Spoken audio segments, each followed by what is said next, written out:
di dalam halaman kaum kafir, orang-orang itu menjual binatang kurban dengan tujuan untuk memudahkan para peziarah yang datang dari jauh untuk mendapatkan binatang kurban. Karena tidak mungkin para peziarah dari jauh bersusah payah untuk membawa binatang kurban. Jadi mereka tinggal membelinya di halaman kaum kafir ini. Kemudian karena di halaman kaum kafir ini terdapat orang yang berjualan, maka disediakanlah meja yang digunakan untuk atau sebagai sarana untuk tempat menukar uang. Karena mata uang yang berlaku di situ di dalam mata uang Yahudi yang digunakan untuk pembayaran pajak bait Allah dan pembelian binatang kurban. Tentang mata uang Yahudi, ada yang mengatakan bahwa asalnya dari mata uang Persia dan ada pula yang mengatakan mata uang dari daerah Tirus atau mata uang zaman Makabe. Sehingga hal ini masih menjadi perdebatan karena tidak tahu bagaimana persisnya mata uang Yahudi. Lalu kalau orang berjalan masuk ke dalam akan menjumpai sebuah pagar tembok yang membatasi halaman kaum kafir dari kompleks intern atau dalam. Bagian ini terdiri dari halaman wanita. Halaman wanita adalah bagian dari kompleks bait Allah yang hanya boleh dimasuki oleh orang Yahudi. Jadi halaman wanita ini adalah halaman khusus untuk orang Yahudi. Pada pagar terdapat tulisan dalam bahasa Yunani dan Latin yang isinya mengancam dengan hukuman mati setiap orang bukan Yahudi yang berani masuk. Karena dikhususkan untuk orang Yahudi, maka jelas bahwa di sini ada tulisan yang mengancam yang tertera di pagar untuk menghukum atau peringatan untuk bagi orang-orang bukan Yahudi bila masuk ke halaman wanita untuk dihukum mati. Dan di dekat pintunya terdapat sebuah gerbang yang biasanya ditempati oleh banyak pengemis. Dasar biblisnya yaitu Kisah Para Rasul bab 3 ayat 2. Kemudian di halaman kaum kafir sendiri terdapat kotak-kotak persembahan yang digunakan untuk meletakkan persembahan. Dasar biblisnya yaitu Markus bab 12 ayat 41. Pada dasar biblis ini dikatakan bahwa pada suatu kali Yesus duduk menghadapi peti persembahan dan memperhatikan bagaimana orang banyak memasukkan uang ke dalam peti itu. Banyak orang kaya yang memberi jumlah yang besar. Jadi di dasar biblis ini tertulis kotak itu adalah peti persembahan. Bila masuk lebih ke dalam lagi, yakni ke arah barat, maka akan sampai pada bagian yang disebut dengan halaman Israel, yakni tempat yang hanya boleh dimasuki oleh pria Israel atau budaya patriarki. Perlu kita ingat, kaum wanita pada zaman itu tidak diperkenankan ikut dalam ibadat. Selanjutnya, halaman para imam dan alat kurban. Sedikit lebih masuk lagi, terdapat halaman para imam di mana terdapat altar kurban bakaran atau mempersembahkan wujud-wujud ibadat. Baik, selanjutnya adalah bangunan suci bait Allah. Sesudah kita melewati halaman imam, barulah kita sampai pada bangunan bait Allah. Dan bangunan suci bait Allah ini terdiri dari dua bagian. Yang pertama adalah tempat kudus, dan yang kedua adalah tempat yang maha kudus. Tempat kudus dan tempat yang maha kudus ini dipisahkan oleh sebuah tirai yang sangat tebal. Nah, tempat kudus atau bagian depan atau ruangan pertama terdapat meja roti persembahan. pada setiap hari Sabat, di atas meja roti persembahan ini diletakkan roti persembahan berjumlah 12. Selain itu juga di tempat kudus ini juga terdapat dian berkaki 7 yang nyalanya tidak pernah padam. Lalu di tempat kudus ini juga terdapat altar emas dan juga ada ukupan atau kemenyan. Nah, disinilah pada Lukas bab 1 ayat 5 sampai 10, ayah Yohanes Pembaptis atau Zakaria mendapat penglihatan tentang kelahiran Yohanes Pembaptis, di mana lidah dari Zakaria karena tidak percaya akhirnya menempel pada langit-langitnya hingga sampai kelahiran Yohanes Pembaptis. Lalu di tempat yang kedua ada yang dinamakan dengan tempat yang maha kudus. Nah, tempat yang maha kudus ini diyakini oleh bangsa Israel bahwa Yahweh bersemayam di antara dua kerubim. Di tempat yang maha kudus ini, para imam yang hanya bisa masuk ke dalam ruangan yang maha kudus ini adalah imam agung. Dan itu hanya boleh masuk ke tempat yang maha kudus ini 1 tahun sekali, yaitu pada hari raya pendamaian, hari yang sungguh kudus bagi umat Israel, atau yang dinamakan dengan hari raya Yom Kippur. Nah, ke dalam tempat yang amat suci ini, umat Israel yang diwakili oleh imam agung melakukan pendamaian dengan Tuhan. Nah, pada dahulu imam agung itu memercikan darah kambing ke atas tabut perjanjian.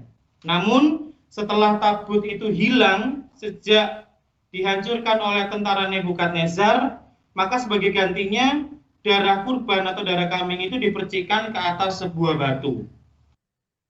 Nah, struktur bait Allah ini digambarkan bahwa Allah dan manusia masih terdapat jarak. Maka di antara tempat kudus dan tempat yang maha kudus itu masih dipisahkan oleh sebuah tirai. Barulah penggenapan pada saat Yesus wafat, tirai pembatas itu terbelah menjadi 2. Disitulah tidak ada pembatas antara Allah dan manusia dan digenapi oleh wafat Yesus. Jadi terbuka lagi ini pintu masuk menuju Tuhan dan jarak yang memisahkannya tidak ada lagi. Baik, pertanyaan saya, mengapa Yerusalem menjadi pusat ibadah bagi umat Israel? Padahal kan kita tahu bahwa ada tempat-tempat suci selain Yerusalem seperti Silo, Sikem, Samaria, dan Yeriko, serta masih banyak lagi. Apa alasannya Yerusalem menjadi pusat ibadah bagi umat Israel itu sendiri? Baik, kami membuka satu pertanyaan lagi sebelum kami menjawab pertanyaan yang dari Frater SPD. Ada lagi yang lain? SPD lagi. Silakan, satu pertanyaan. Ya, pertanyaan kami. Saya mau bertanya, kan Bait Allah ini sudah menjadi pusat keagamaan agama Yahudi. Lalu bagaimana dengan sekarang? Mengapa mereka tidak membangun pusat keagamaan lagi, tapi hanya berdoa di sinagoga-sinagoga? Apa alasan mereka menjadi tidak tertarik untuk membangun pusat keagamaan, atau mungkin mereka menunggu waktu yang tepat? Mungkin kelompok bisa memberikan alasan. Terima kasih. Terima kasih.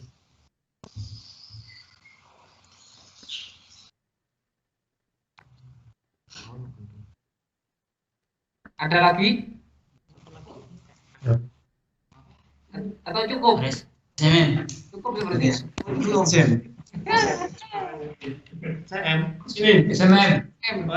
Ya, silakan. Tadi dijelaskan ada halaman wanita ini, yaitu halaman yang dimasuki oleh orang Yahudi saja. Pertanyaan saya, mengapa halaman yang khusus untuk orang Yahudi disebut halaman wanita? Mengapa bukan halaman untuk orang Yahudi? Apakah ada makna terselubung kata wanita dengan Yahudi? Sekian. Oke, kami akan menjawab.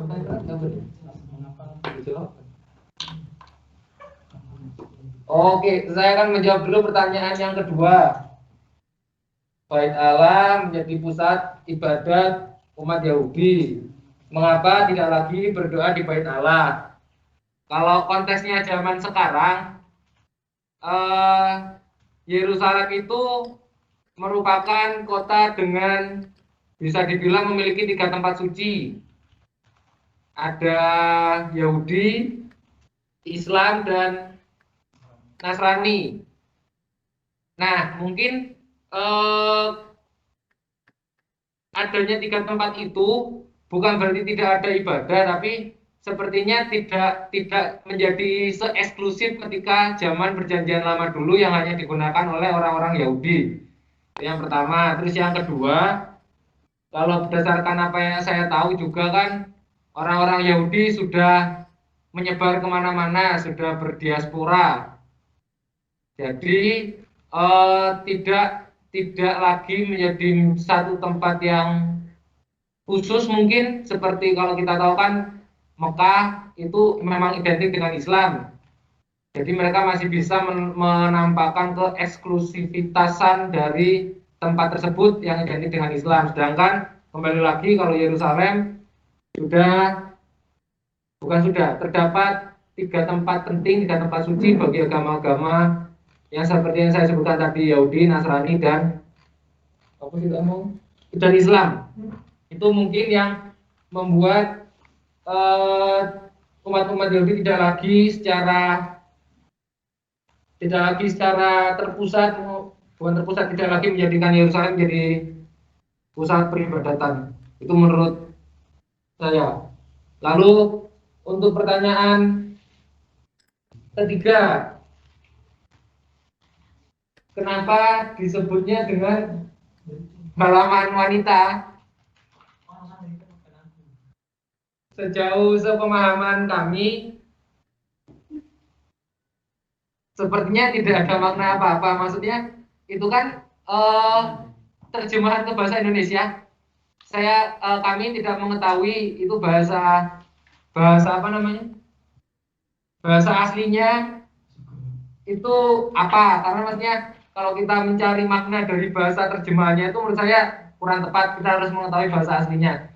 Mungkin nanti bisa dibantu oleh Romo Oyon untuk memahami halaman pertanyaan tentang halaman wanita ini. Lalu akan dijawab pertanyaan yang pertama.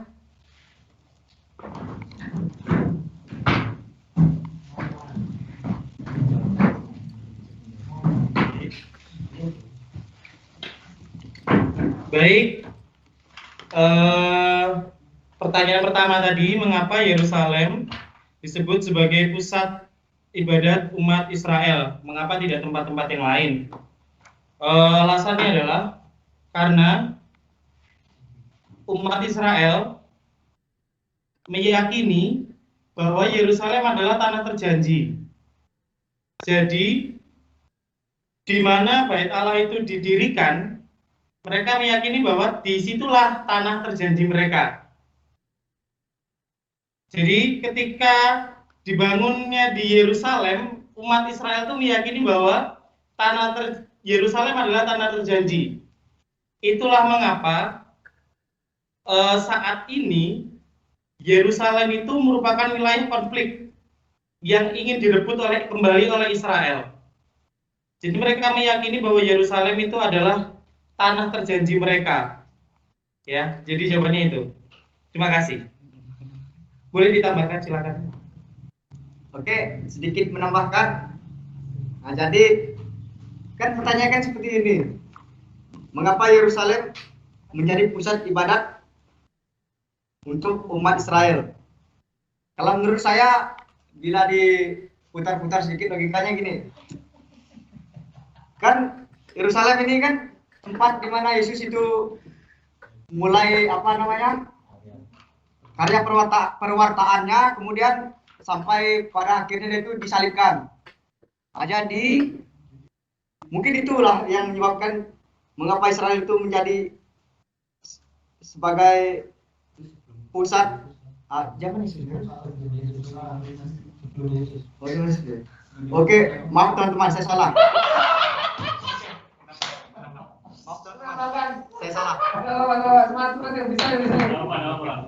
Ya, terserah mau jawab yang mana.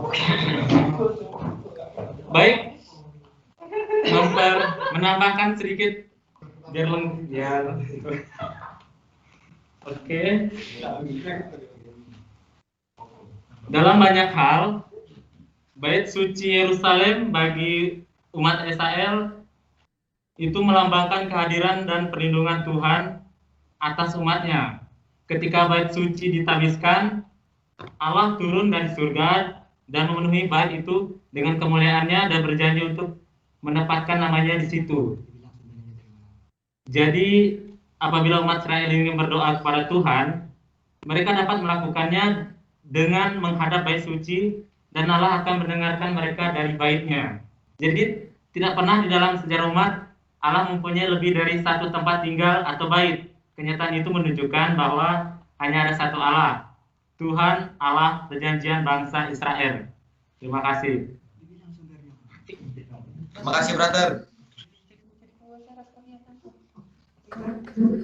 Misi teman-teman, Apakah ada yang teman-teman berujuk. Halo, dari Maaf, MSF. tadi kirim emot angkat tangan, apakah mau bertanya atau salah pencet? Dari MSF teman-teman. MSF. Dari MSF mau bertanya silakan. MSF mau bertanya silakan. Ya, kami sedikit menanggapi pertanyaan yang terakhir dari teman-teman berikan tadi mengenai mengapa harus di Yerusalem. Itu kan kalau kita melihat sejarahnya dari tabut, sebetulnya itu inti dari tempat ibadat Israel itu pernah ada tabut itu, tabut perjanjian yang dari Musa itu yang membuat kemana-mana di mana tabut itu ada, disitulah tempat ibadat mereka. Makanya ketika waktu itu di Silo, semua orang ke Silo. Demikian pun yang teman-teman katakan tadi. Nah, mengapa dia pindah ke Yerusalem? Itu karena Raja Daud memindahkannya dari Silo, dengan upacara yang besar-besaran itu, sehingga ketika tabut perjanjian itu pindah di Yerusalem, nah, semua umat itu bergerak ke Yerusalem karena tabutnya ada di sana, tabut perjanjian. Ini yang menurut saya sih inti dari tempat ibadat Israel itu harus ada itu dulu, harus ada tabut itu. Kalau nggak ada tabut, semoga apapun bait Allah itu nggak akan didatangi karena nggak ada perlindungan Allah yang seperti teman-teman bilang. Tuhan menaungi itu kan sejak zaman Musa. Sehingga di mana-mana itu prosesnya itu ketika mereka pergi itu kan tabut perjanjian itu selalu di depan sebagai orang yang mau melindungi. Itu. Terima kasih teman-teman. Baik, terima kasih atas tanggapannya dan informasinya dari MSF. Dari Karmel, apakah ada soal? silakan. Saya mau bertanya, kan tadi para saudara menjelaskan bahwa para imam itu mengadakan kurban perdamaian, begitu. Terus pertanyaan saya, apa dasar pemilihan atau penentuan imam agung yang boleh masuk ke bait Allah? Terus bagaimana cara mereka menentukan untuk masuk ke tempat kudus tersebut? Terima kasih. Baik, terima kasih atas pertanyaannya dari Karmel. Baik, menurut peraturan umat Yahudi, bangsa Yahudi, hanya imam agunglah yang dapat masuk ke dalam tempat yang maha kudus untuk mempersembahkan kurban. Di Roma Suci itu, imam besar melakukan ritus pengorbanan darah anak domba sebagai ganti dosa seluruh umat Yahudi di hadapan Allah. Nah, petugas bait suci atau imam agung ini dapat dibagi menjadi dua, yaitu kaum imam dan kaum Lewi. Nah, yang menjadi imam agung ini adalah, baik yang menjadi imam agung itu adalah dari kaum Lewi yang dapat mempersembahkan kurban pada perayaan Yom Kippur itu. Dan bagaimana cara masuknya mereka ke situ atau ke tempat yang maha kudus itu, Kalau tidak salah seperti yang kita lihat dalam kisah ayah dari Yohanes Pembaptis, mereka menggunakan lotre. Jadi siapa yang keluar dari nama yang keluar dari lotre itu, dialah yang akan mempersembahkan kurban pada saat itu. Terima kasih. Tadi ada yang menanyakan mengapa Yerusalem menjadi pusat ibadah orang Israel. Dan ada tanggapan dari MSF yang menjelaskan bahwa itu yang merebut Daud. Selain itu, karena memang diyakini oleh bangsa Israel ketika Abraham, kita mesti ingat ya, jadi Israel itu begitu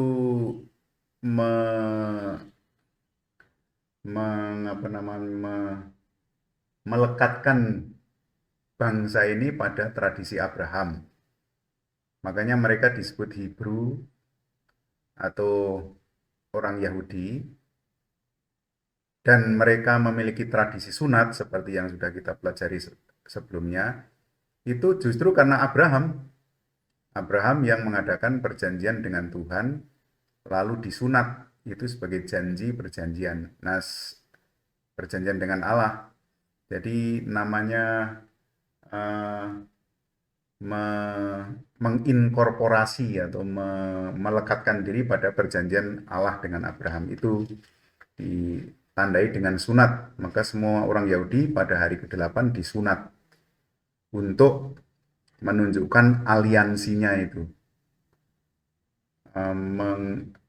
mengkorporasikan dengan Abraham. Lalu dulu kan Abraham mempersembahkan korban, yaitu anaknya itu, di Gunung Moria, di satu gunung di Moria. Dan bangsa Yahudi meyakini bahwa tempat untuk mempersembahkan korban yang adalah anaknya itu adalah di Gunung Moria itu, yaitu di Yerusalem, yang kemudian dijadikan sebagai tempat untuk mendirikan bait suci itu.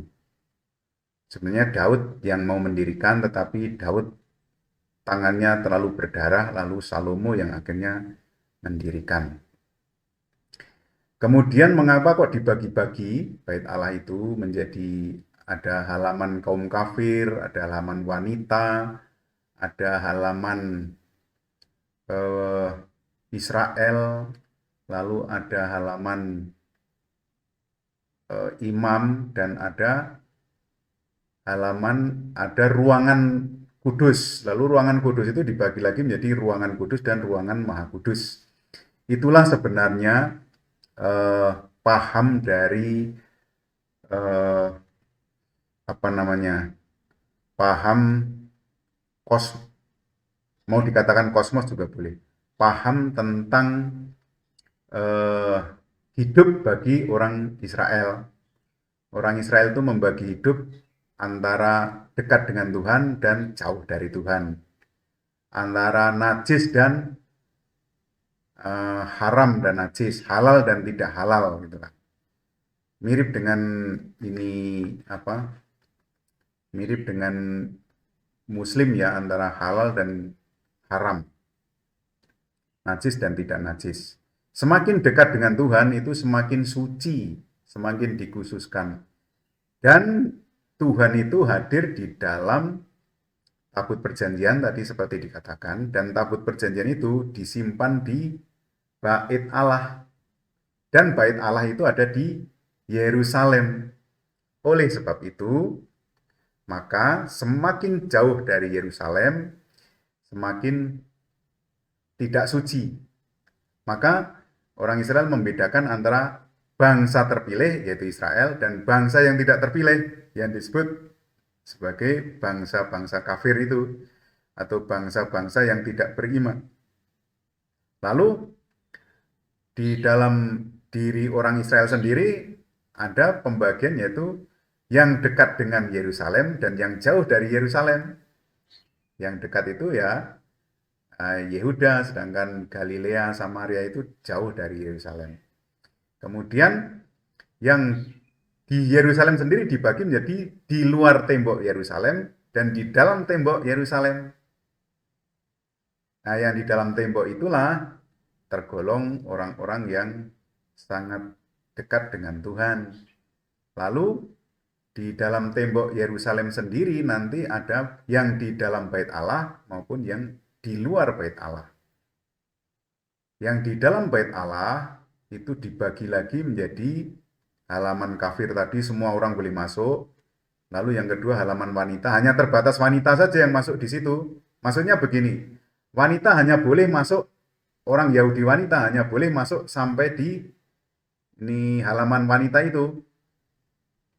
Sebelah dalam halaman wanita adalah halaman Israel, itu hanya boleh untuk orang laki-laki saja, yang wanita tidak boleh masuk. Kemudian setelah halaman Israel ada ruangan kudus, ruangan imam ya. Itu hanya para imam saja yang boleh masuk di situ. Kemudian ada ruangan Maha Kudus, itu hanya imam agung saja yang boleh masuk di situ, setahun sekali. Nah nanti gimana kalau imam agung yang masuk itu lalu masuk angin dan mendadak jatuh di situ, gimana? Orang lain tidak boleh masuk dong.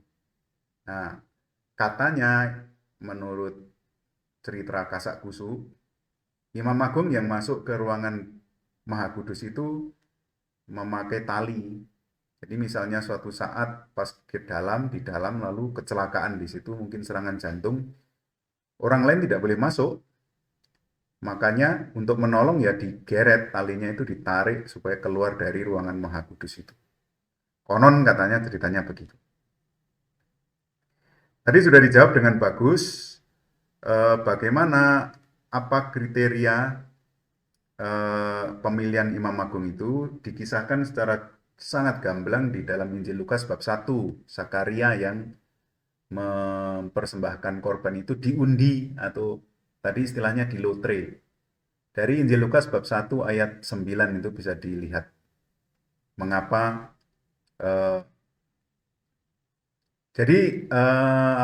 imam-imam itu kan bergiliran tugasnya menjadi imam kepala itu.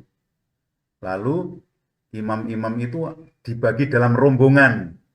Nah, pada waktu menjelang kelahiran Yohanes itu yang masuk giliran adalah giliran rombongannya Imam Zakaria itu. Kemudian pertanyaan mengenai Bait Allah sekarang kok tidak menjadi pusat lagi. Mengapa? Ya karena Bait Allahnya sudah hancur, sudah dihancurkan oleh tentara Roma pada tahun 70 dan sampai sekarang tidak bisa didirikan lagi. Karena apa? Di atas Bait Allah yang sekarang ini, di atas dulu berdirinya Bait Allah itu ada masjid, namanya Masjid Dome of the Rock atau Masjid Kubah Batu. Lalu sebelahnya ada Masjid Al-Aqsa yang dibangun di atas bangunan dulu gereja, sebenarnya gereja salib, gereja perang salib. Jadi tempat itu memang menjadi tempat perebutan pengaruh keagamaan ya.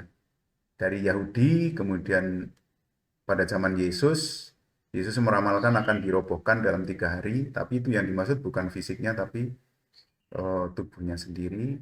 Kemudian memang tahun 70 dirobohkan, kemudian ada invasi dari Islam dan tempat itu dikuasai. Kemudian zaman Fransiskus Assisi itu ada usaha dari Kristen untuk merebut kembali, dan Fransiskus Assisi termasuk orang yang mau merebut, bukan merebut tetapi mau berdialog dengan Muslim dengan cara damai. Fransiskus Assisi masuk dan mengatakan bahwa tempat-tempat kita diperbolehkan dong masuk ke tempat-tempat kelahiran Yesus, tempat-tempat di mana Yesus itu berkarya, lahir, dan dimakamkan. Maka kalau kita masuk ke Yerusalem nanti banyak Fransiskan di sana, karena memang dulu yang diizinkan masuk di situ adalah Fransiskus Assisi dan teman-temannya. Nah, untuk menjadi pusat peribadatan nggak ada lagi. Mereka hanya bisa meratap-ratap di tembok ratapan itu. Itu adalah fondasi dari Bait Allah. Orang-orang Yahudi ada di situ sambil meratap-ratap. Sedangkan di masjid itu hanya orang Islam yang boleh masuk. kita boleh masuk tetapi harus bawa orang Islam ke sana. Orang Islam Yerusalem ya, bukan orang Islam dari Indonesia. Jadi kalau ada identitasnya kita bisa masuk ke sana. Lalu sebagai ganti mereka beribadat di sinagoga-sinagoga. Jadi di seberang Bait Allah itu ada sinagoga besar di Yerusalem. Memang Yerusalem sendiri sekarang dibagi menjadi 4 corner atau 4 pojok ya. Ada pojok Yahudi, ada pojok Kristen, ada pojok Armenia, dan ada pojok Muslim. Nanti kalau kalian punya kesempatan berziarah ke sana, tempat yang disebut makam Yesus itu dikuasai oleh Muslim, namanya pojok Muslim. Via Dolorosa atau tempat jalan salib itu di situ menjadi pasarnya orang-orang Muslim. Jadi ketika kita jalan salib, sedang berlutut, kami menyembah Engkau ya Tuhan dan bersujud kepadamu sebab dengan salibmu yang suci Engkau telah menebus dunia, itu ya mereka bisa dorong-dorong gerobak, anak-anak bisa lari-lari di samping kita. Karena itu memang menjadi corner Muslim di wilayah itu. Lalu gereja di mana makam Yesus ada itu, kunci gereja yang membawa juga orang Muslim. Di pagi-pagi betul orang Muslim itu datang, kemudian membuka pintu gereja makam Yesus itu, namanya Holy Sepulchre ya. Kemudian pulang, nanti malam-malam dia datang lagi mengunci gereja itu. Itu keren ya, keren. Dan itulah situasi yang ada sekarang dan mengapa Bait Allah mereka tidak melakukan ibadah-ibadah di Yerusalem lagi. Tadi sudah dijelaskan dengan bagus bahwa kebanyakan sekarang orang Yahudi itu adalah Yahudi diaspora, dan kebanyakan orang Yahudi itu adalah sekular sekarang ya, bukan religius lagi. Masih ada yang religius namanya orang-orang ultra ortodok.